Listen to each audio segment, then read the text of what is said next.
ठीक है। आज हम सब लोग मिलके आबयू चैप्टर स्टार्ट कर रहे हैं। ठीक है। ये आबयू एक काफ़ी बड़ा चैप्टर है।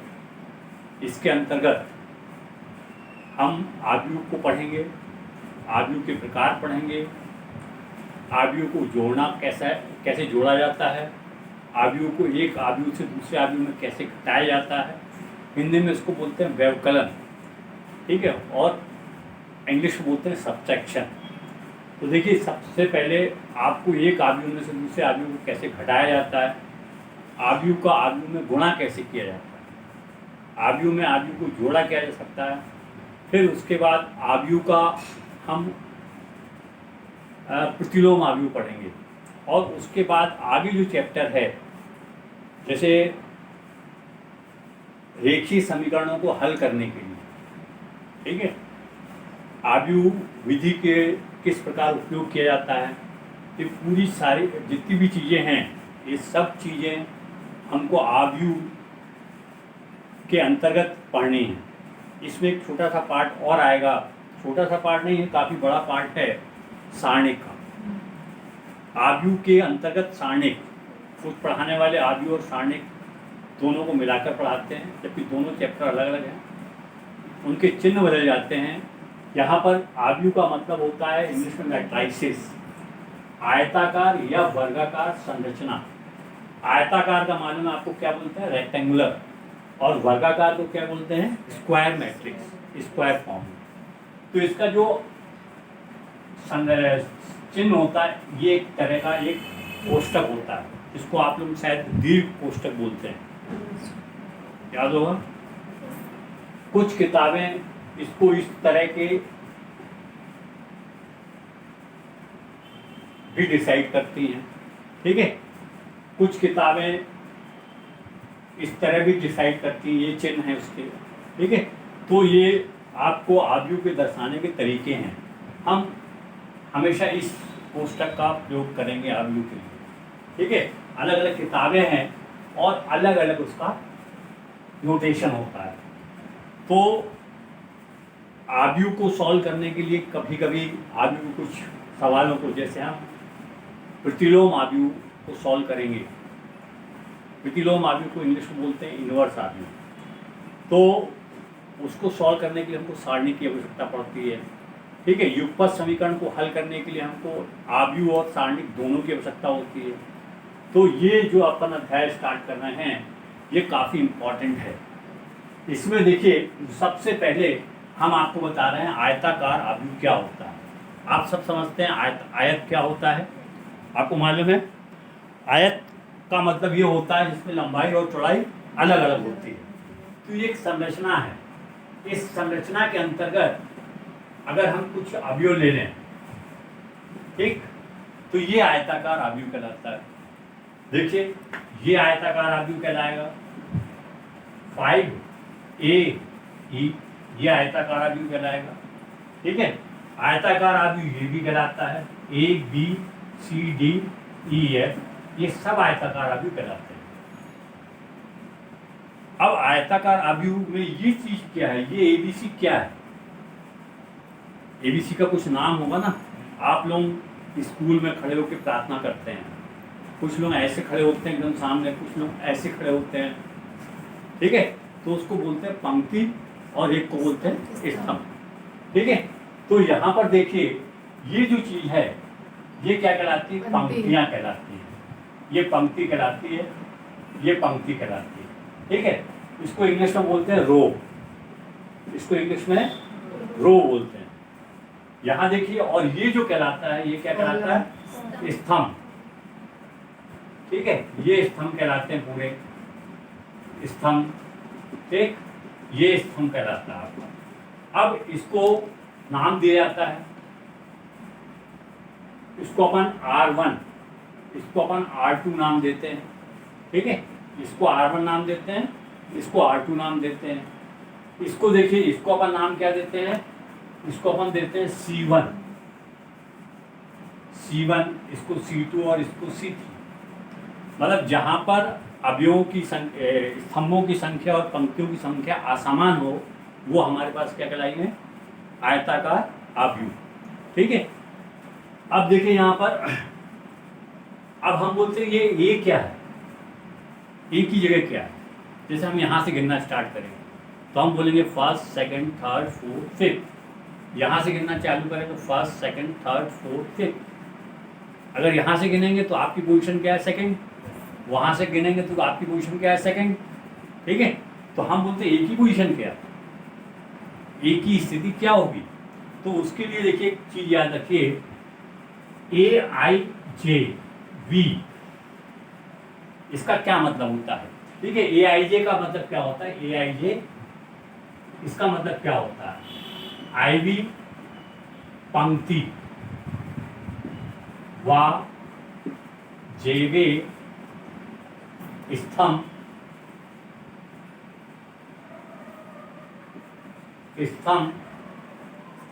का अवयव।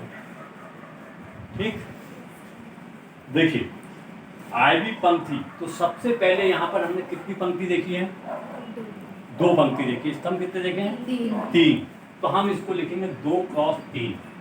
तो किसी ने पूछा यहाँ 2 क्या है, पंक्तियों की संख्या 2 है। 3 क्या है, स्तंभ की संख्या 3 है। ठीक है, तो यहाँ पर देखिए 2 पंक्ति हैं, 3 स्तंभ हैं। अब हम यहाँ पर थोड़ी देर के लिए देखिए आईवी पंक्ति व जेवे स्तंभ का मतलब क्या है। अब हम आपसे पूछते हैं ए की स्थिति क्या है, या इसको हाँ ए बराबर क्या है। तो देखिए सबसे पहली पंक्ति है, देखिए पहली पंक्ति है, स्तंभ भी पहला है, तो हम लिखेंगे A11, मतलब पहली पंक्ति पहले स्तंभ का अवयव क्या है, ए। तो आप इसको लिख सकते हैं पहली पंक्ति व पहले स्तंभ का अवयव। ठीक है, ये हमारे पास मानक फार्मूला है। अब हम आपसे पूछते हैं बी की पोजीशन क्या होगी, तो क्या लिखेंगे यहाँ पर, पहली पंक्ति दूसरा पंक्तन, मतलब हम लिखेंगे A12। देखिए अब इसको हम चेक कर रहे हैं, तो हमारे पास क्या हुआ, पहली पंक्ति और दूसरा स्तंभ। ठीक, अब यहाँ पर देखिए हमने लिखा पहली पंक्ति व दूसरा स्तंभ का अवयव। ठीक है, अब देखिए सी की बात करेंगे तो सी क्या होगा, पहली पंक्ति और तीसरा स्तंभ। तो आप ध्यान रखिए यहाँ सबसे पहले जो लिखा जाएगा वो पंक्ति की संख्या लिखी जाएगी। अब हमने क्या किया, ऐसा लिख दिया। बी क्या है बताइए, दूसरी पंक्ति, वेरी गुड, दूसरी पंक्ति और दूसरा स्तंभ। ठीक है, अगर हमने यहाँ पर सी लिख दिया तो क्या हुआ, सी लिख चुके हैं, 2 सी कंफ्यूज हो गए, दो सी कंफ्यूज हो गया। ठीक है, कोई बात नहीं, हम इसका नाम बदल देते थोड़ी देर के लिए, ABCDE, इसको नाम कर देते F। ठीक है, इसका नाम हम F कर देते हैं, F। अगर यहाँ पर हमारे पास F आ जाएगा तो क्या होगा, सेकेंड रो और फर्स्ट दूसरी पंक्ति फर्स्ट कॉलम होगा ना सर। क्या लिखेंगे, A12 लिखेंगे कि A21 लिखेंगे, 21 A21 लिखेंगे। Very good. ठीक है, तो ये इस तरह से आपको लिखा जाता है। ठीक है, अब हमेशा जो हमारे पास ये आयताकार आव्यूह है, इसमें ये रो होता है, ये इसको R1 R2, अगर तीसरी रो होगी तो R3 लिखेंगे, चौथी रो होगी तो R4 लिखेंगे, पांचवी रो होगी तो ये लिखेंगे। ये स्तंभ है, C1 है, ये C2 है, ये C3 है। ठीक है, तो इस तरह से ये मानक चीज आपको याद रखना है। AIJ, आई क्या है, इंडिया, और जे क्या है, जबलपुर। क्या है, आई क्या है, आई मतलब आईवी पंक्ति की बात कर रहे हैं, इंडिया की बात नहीं कर रहे हैं। और जे क्या है, जे रो स्तंभ की बात कर रहे हैं। ठीक है, तो देखिए यहाँ पर किसी कोई कंफ्यूजन पूछ सकता हो नहीं। अब देखिए हम थोड़ा सा इसको चेंज कर रहे हैं।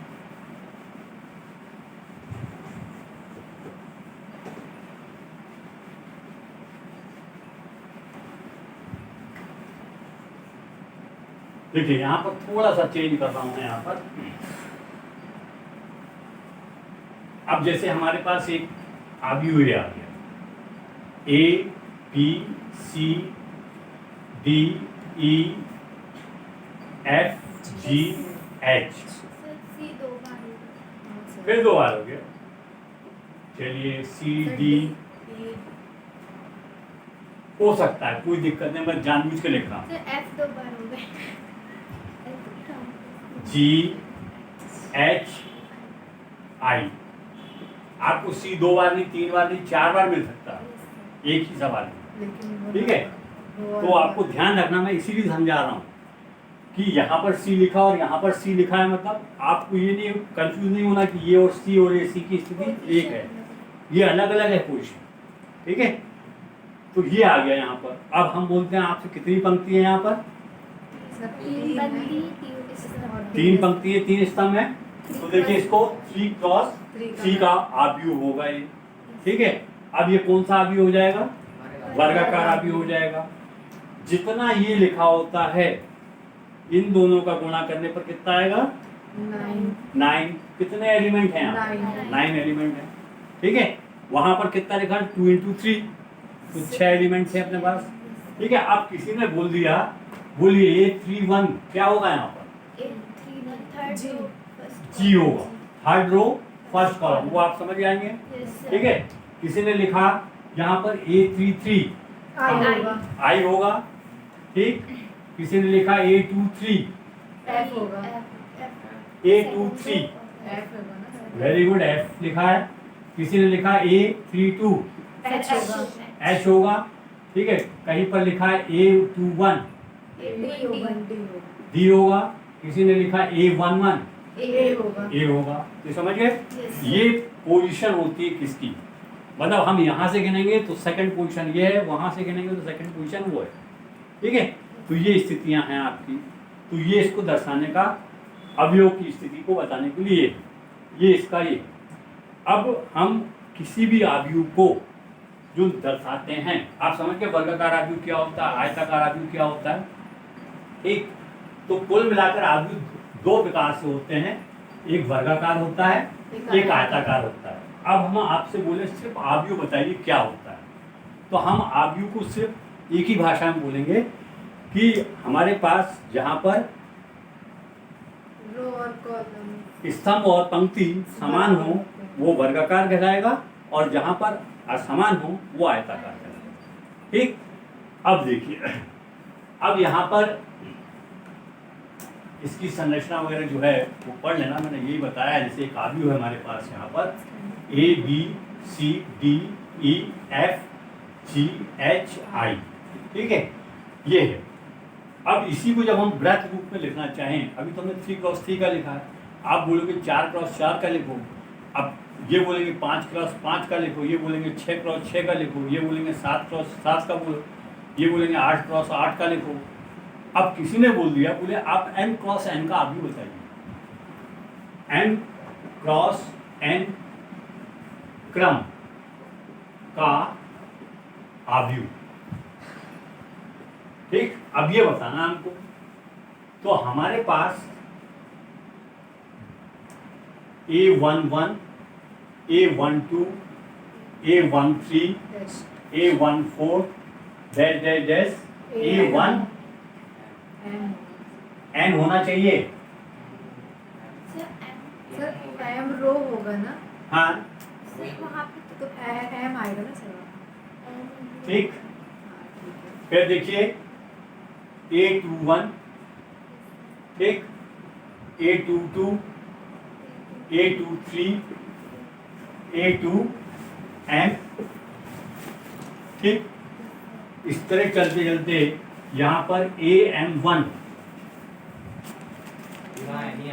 N ही आएगा वहाँ पर। समझ जैसे यहाँ पे N है, वहाँ पे N आएगा। N आएगा ना भाई, मैंने शुरू में सबसे पहले बताया कि जो पंक्ति की स्तंभ की संख्या होती है बाद में आती है, अच्छा ठीक है। स्तंभ की संख्या बाद में आती है, पंक्ति की संख्या पहले आती है। हाँ क्लियर? Yes. मैंने आपको पहला जो आयताकार आपको बता रहा था उसमें यही बता रहा था कि जो पंक्ति की संख्या है वो पहले आएगी और स्तंभ की संख्या बाद में आएगी। ठीक, आपने बोला इसलिए हमने लिख दिया। आप देखिए AM2 और ये बढ़ते बढ़ते यहाँ पर आएगा AMN। M पंक्ति है, N स्तंभ है। ठीक, देखिए N स्तंभ, मैंने इसलिए यहाँ N लिखा था, लेकिन आप लोगों ने बोल दिया। मैंने कहा ठीक है, आप लोग ज़्यादा पढ़े, स्टूडेंट को ज़्यादा मालूम है, ठीक है। फिर बाद में मैंने कहा यहाँ लिख के बताऊंगा, इतने में आप लोगों का कन्फ्यूजन किसी का दूर हुआ तो आप लोगों ने बोला नहीं ऐसा होगा। ठीक है, आप ये ध्यान रखिए, ये जो चीज़ है ये हमेशा क्या कहलाती है? पंक्ति कहलाती है, और ये क्या कहलाता है? स्तंभ कहलाता है। ठीक, फिर डाउट? नो सर आगे ठीक है, मतलब क्लियर है एकदम से। यहाँ पर कहीं पर भी आपको कोई डाउट नहीं होना चाहिए। पहले हम किसकी बात करेंगे? पंक्ति की। फिर किसकी बात करेंगे? स्तंभ की बात करेंगे।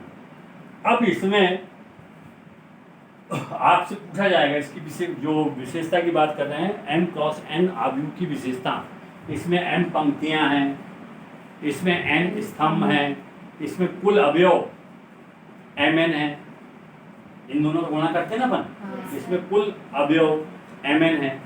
अब इसको हम कुछ किताबों में M/N आव्यूह भी बोलते हैं, M/N, या आपने देखा होगा आपकी किताबों में लिखा हुआ M क्रॉस N आव्यूह। ठीक है, तो ये आव्यूह का एक M क्रॉस N आव्यूह का प्रकार है।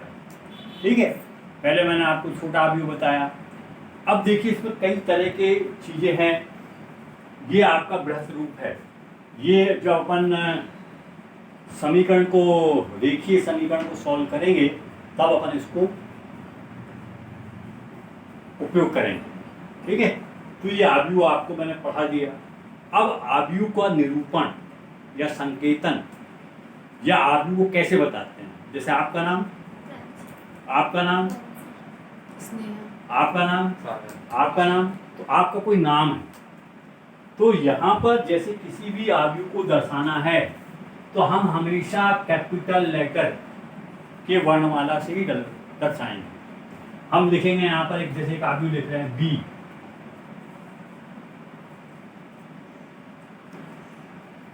A, मतलब उसका जो ये लिखेंगे, ऐसा नहीं लिखेंगे 1 2 2 4, ये छोटा अक्षर नहीं लिखेंगे, उसको अंग्रेजी वर्णमाला के कैपिटल अक्षर से ही उसको हम दर्शाते हैं। ठीक है, हमेशा ये ध्यान रखना है कि कैपिटल लेटर से ही दर्शाएंगे। ठीक, तो ये आव्यूह की सिंपल डेफिनेशन है आपके पास, इसके आगे आपको नहीं जाना है। इतनी अगर डेफिनेशन पढ़ ली तो फिर हम आगे आपको इसके प्रकार पे ले चलते हैं। ठीक है, यहाँ पर कोई डाउट नहीं।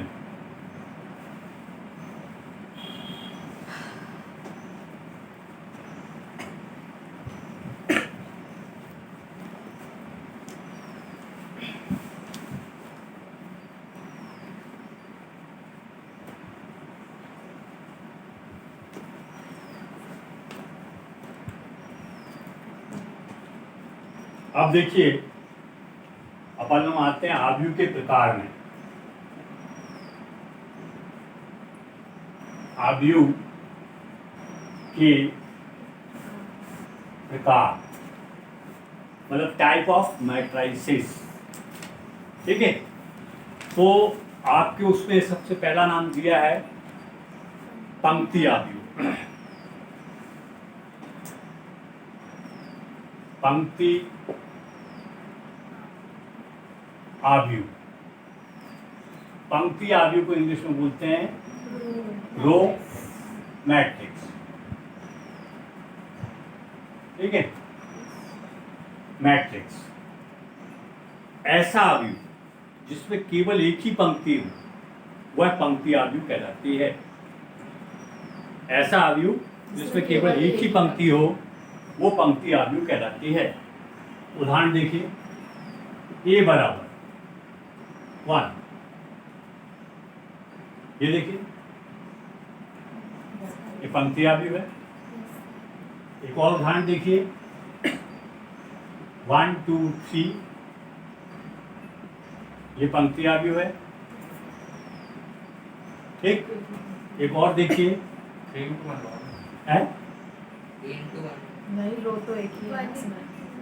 वो तो एक ही हाँ देखो यहाँ भी कंफ्यूज हो गए ना, रो इनटू कॉलम पहले रो आए, ठीक है, फिर बाद में कॉलम आए। रामचंद्र, रामचंद्र का आर पहले आएगा और कॉलम का सी बाद में, ठीक है, उसमें कंफ्यूज नहीं होना, चंद्र राम नहीं कर देना, ठीक है। आपको ये ध्यान रखना है कि पंक्ति पहले आएगी।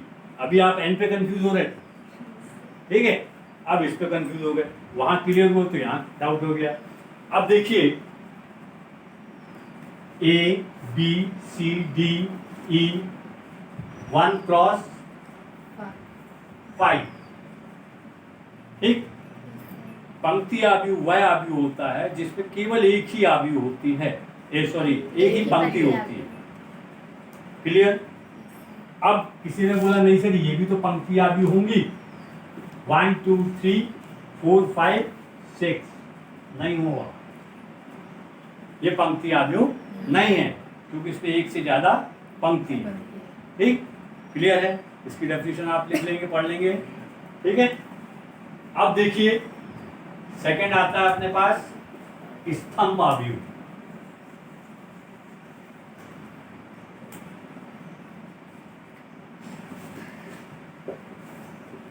स्तंभ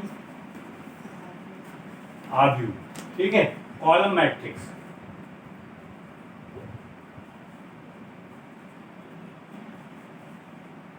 कॉलम मैट्रिक्स, अब देखिए कॉलम मैट्रिक्स में क्या होगा, जिसमें केवल एक ही ऐसा आव्यूह जिसमें केवल एक ही स्तंभ हो, ठीक है। तो देखिए ए बराबर 1 2 3, 3 into 1, बी बराबर A B C D 4 into 1, ठीक। अब देखिए, मतलब स्तंभ आव्यूह में केवल एक ही स्तंभ होना चाहिए, पंक्ति आव्यूह में केवल एक ही पंक्ति होनी चाहिए। अब हम आपसे पूछते हैं पंक्ति आव्यूह और स्तंभ आव्यूह में क्या अंतर है, या और कोई परिभाषा बता सकते हैं आप? देखिए स्तंभ आव्यूह में हमेशा J ग्रेटर देन I होता है, स्तंभ आव्यूह में हमेशा J ग्रेटर देन I होता है, और जो पंक्ति आव्यूह है उसमें I ग्रेटर देन J होता है। क्लियर। पंक्ति आव्यूह में हमेशा I की वैल्यू J से, ये पंक्ति आव्यूह की बात कर रहा हूं मैं, पंक्ति आव्यूह I की वैल्यू J से ज्यादा होती है, ठीक है, लेकिन स्तंभ आव्यूह में कम होती है। गलत लिख दिया मैंने क्या? गलत लिख दिया? I J होगा। नहीं, जिसमें पंक्ति कम होगी वो पंक्ति इसमें देखिए स्तंभ कम होगा, और पंक्ति ज्यादा। तो सर आई ये उल्टा हो गया ना, यस सर, I इसमें पंक्ति बड़ा से होगा स्तंभ J से, और ये उल्टा हो गया, ठीक है, J बड़ा होगा आई I से, ठीक है, ठीक है। तो ये आप बता सकते हैं कि I ग्रेटर देन J होगा किसमें, कॉलम मैट्रिक्स में, और यहाँ पर इसमें J बड़ा होगा I से, ठीक, क्लियर, कोई डाउट। अब नेक्स्ट डेफिनेशन देखिए,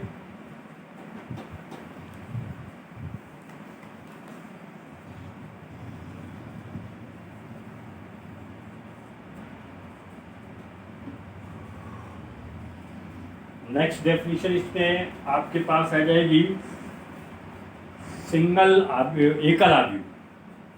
छोटी छोटी डेफिनेशन है। एकल आव्यूह, ठीक है, सिंगलटन मैट्रिक्स बोलते हैं इसको। तो ऐसा मैट्रिक्स जिसमें केवल एक ही अवयव हो वो सिंगलटन आव्यूह के नाम से या एकल आव्यूह के नाम से जाना जाता है।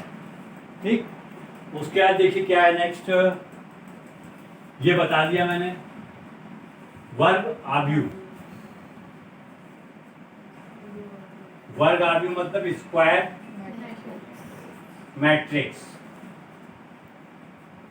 ऐसा आव्यूह मैंने आपको पहले ही बताया, ऐसा आव्यूह जिसमें रो और कॉलम की संख्या बराबर रो और कॉलम की संख्या आपस में बराबर हो।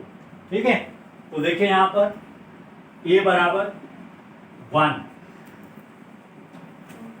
ठीक, b बराबर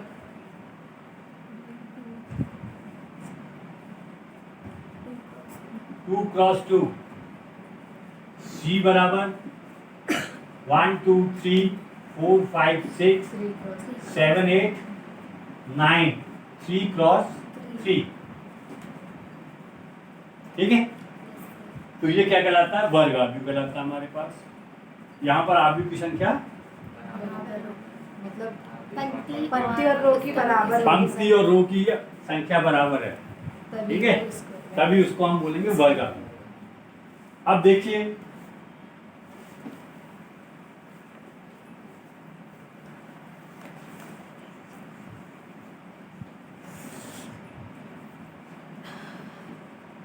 गर्मी है,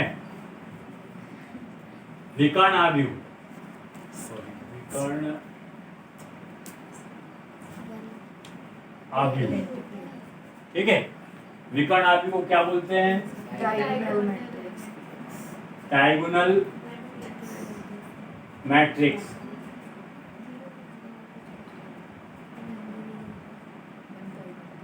डायगोनल मैट्रिक्स, ठीक है। अब डायगोनल मैट्रिक्स क्या होता है, विकर्ण आव्यूह क्या होता है। विकर्ण कहाँ पर होते हैं, आयत में होता है विकर्ण, आयत में नहीं होता विकर्ण, वर्ग में भी होता है, ठीक है। तो देखिए हमारे पास जैसे ये है A B C D E F G H I, ठीक है, कितने विकर्ण होते हैं इसमें, दो सर, मतलब मेन तो एक होता है वो प्रिंसिपल डायगोनल, लेकिन दो। Very good very good very good. देखिए एक होता है लेफ्ट टू राइट जिसको LR बोलते हैं, और एक होता है RM राइट टू लेफ्ट, ये भी विकर्ण है और वाला ये भी विकर्ण है। main। लेकिन मुख्य विकर्ण आप जो होता है वो ये होता है लेफ्ट टू राइट, ये मुख्य विकर्ण होता है, ठीक। अब यहां पर देखिए मुख्य विकर्ण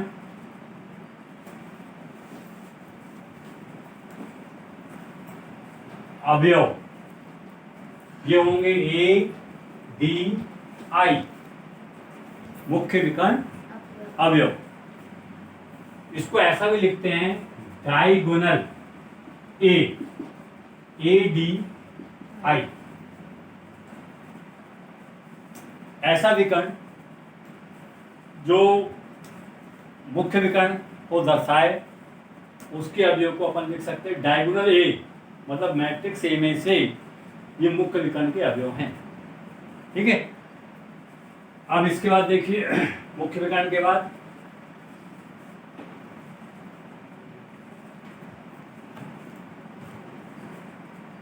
इकाई आव्यूह,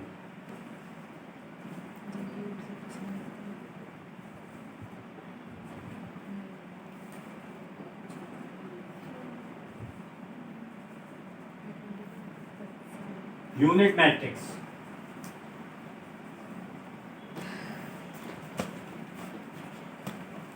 यूनिट मैट्रिक्स का मतलब क्या होता है, देखिए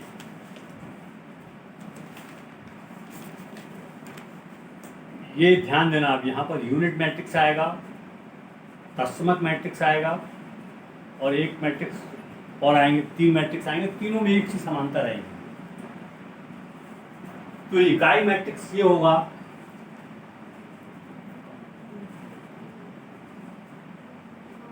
ये इकाई मैट्रिक्स है जिसके मुख्य विकर्ण का अवयव हमेशा एक हो। ठीक है। दूसरा देखिए,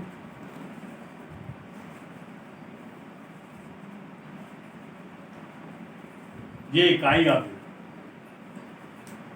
ये देखिए 1 0 0 0 1 0 0 0 1, ये 3 क्रॉस 3 का है। ठीक, ये सारे इकाई अवयव हैं। मतलब डायगोनल्स के वो एलिमेंट्स 1 होना चाहिए। मुख्य विकर्ण अवयव हमेशा 1 होना चाहिए। इसको बोलते हैं I1, इसको बोलते हैं I2, इसको बोलते हैं I3। इसी तरह चलते चलते कहीं पर हमको IN मिलेगा तो उसमें n पंक्ति और n स्तंभ होंगे। ठीक, और मुख्य विकर्ण के जितने भी अवयव हैं वो एक हों। कहीं पर लिखा है I4, क्या मतलब होगा इसका? जितने भी डायगोनल थे सारे एलिमेंट्स मतलब उसमें 4 पंक्ति 4 स्तंभ होंगे, मुख्य विकर्ण के अवयव 1 होंगे। ठीक है, क्लियर? 2 मिनट के लिए इसको देखिए। अदिश आव्यूह, अदिश आव्यूह वह आव्यूह होता है जिसमें मुख्य विकर्ण के अवयव समान होते हैं। ठीक, जिसमें मुख्य विकर्ण के समान होते हैं। तो देखिए 4 0 0 0 4 0 0 4, ये हमारे पास कौन सा आव्यूह है? अदिश आव्यूह है, एक स्केलर मैट्रिक्स है।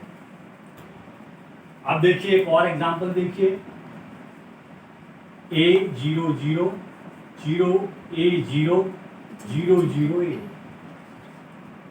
ये कौन सा आव्यूह है? अदिश। सर लेकिन मतलब वो जो 0 है तो वहाँ पर 0 ही रहेंगे एलिमेंट। हाँ, और कुछ नहीं आ सकता। नहीं, आदेश आप भी नहीं है।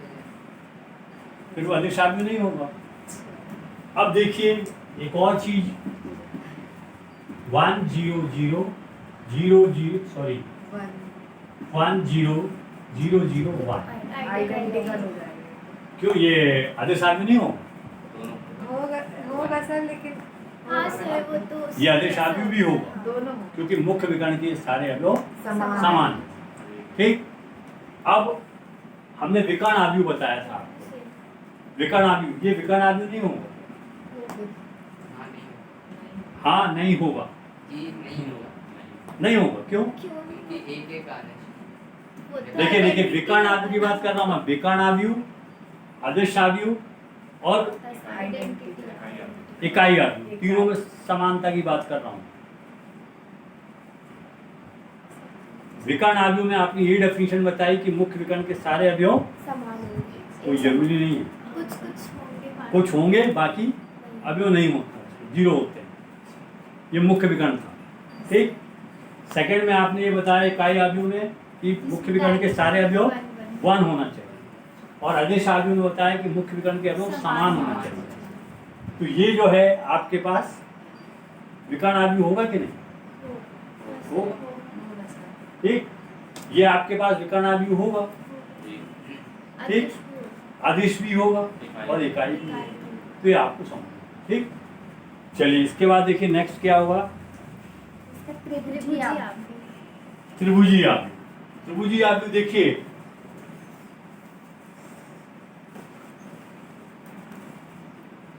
चलिए कोई बात नहीं, आज की क्लास अपन सिर्फ यहीं तक करते हैं, पहली क्लास है।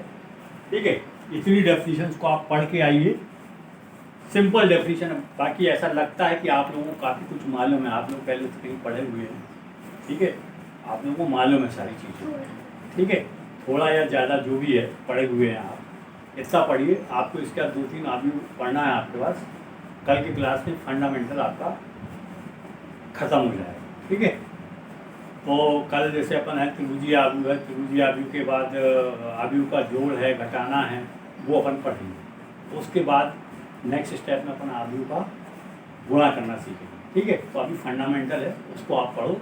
बेसिक डेफिनेशन है, कहीं लिखने को नहीं आती आपको एग्जामिनेशन में, लेकिन ये है कि जैसे अभी मैंने पूछा कि ये विकर्ण है कि अदिश है कि इकाई, ये चीज़ें आपसे बननी चाहिए। वहाँ पंक्ति आव्यूह में पूछा, एक सवाल दे दिया उन्होंने, पूछा बताइए पंक्ति आव्यूह में I greater than J, J greater than I, I बराबर जे या ना, पंक्ति आव्यूह में। तो आपको मालूम होना चाहिए कि क्या चीज़ होती है। ठीक है, वो आपको मालूम होना चाहिए कि क्या चीज़ होती है। ठीक है, तो आज की क्लास अपनी यही समाप्त। ठीक है।